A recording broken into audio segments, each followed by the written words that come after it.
Good morning everybody, and once again welcome back to the channel.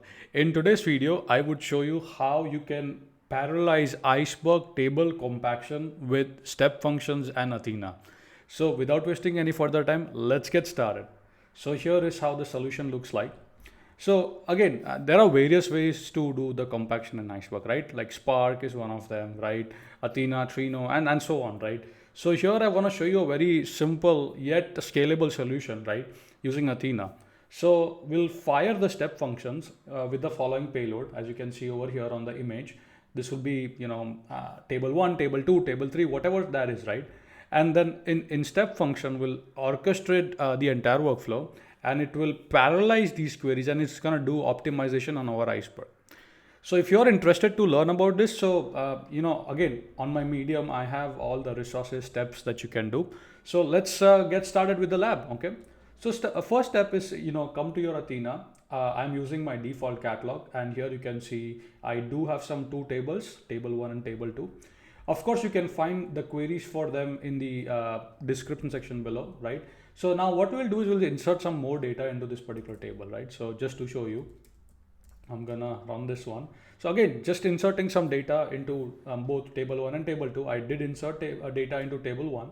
Now I'm gonna do that in the table 2, right? So I'll do that. So let's run. And as you can see, it's now completed. Now, of course, in Athena, you can execute the command and you can do the compaction of smaller files into larger files, right? But you're not gonna run it manually, are you? Right? You need some sort of an orchestration, right? So let me show you how easily you can do that, right? So hopefully you guys can see my screen. So now we're gonna take a look at the step function. Okay. So states, we have one state.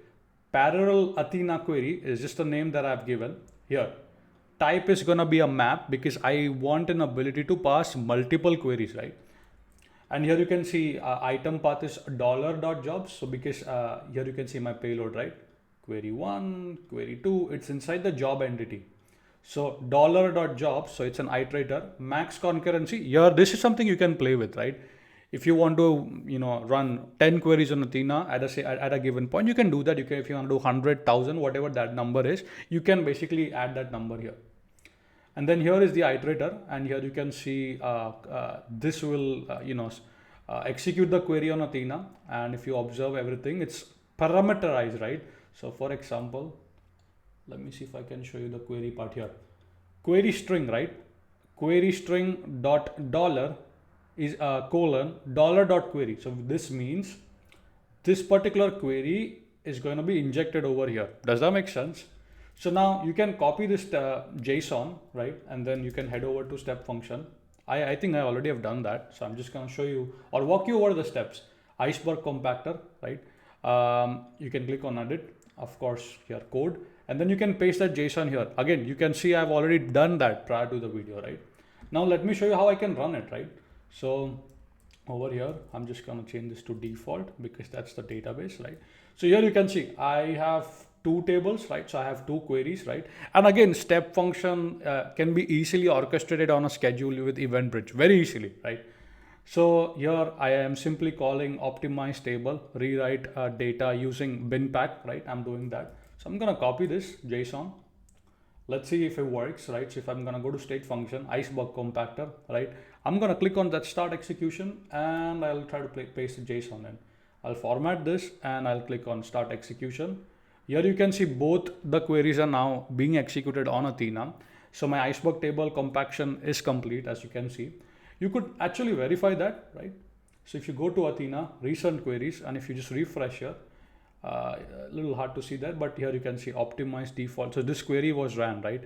You can see the timestamp, right? I just ran it, so you can see that particular time also. It's 8:15 in the morning right now, so that's a timestamp, and the time it took, of course, and the data it scanned, etc., etc. So easily you can see right now you have 100, 200, 300 table very easily, right? This now solution can easily be scheduled on a cron, right? So for example, every day, like let's say in the night, you want to optimize all your Iceberg table, 100, 200, whatever that number is, right? You can easily do that, right? So I hope you have enjoyed.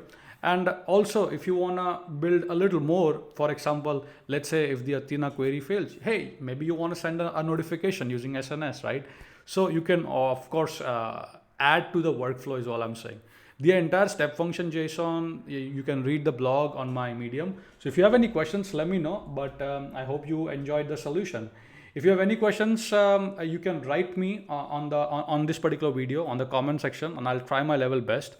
With that being said, keep smiling, keep programming, and I will see you in the upcoming next video.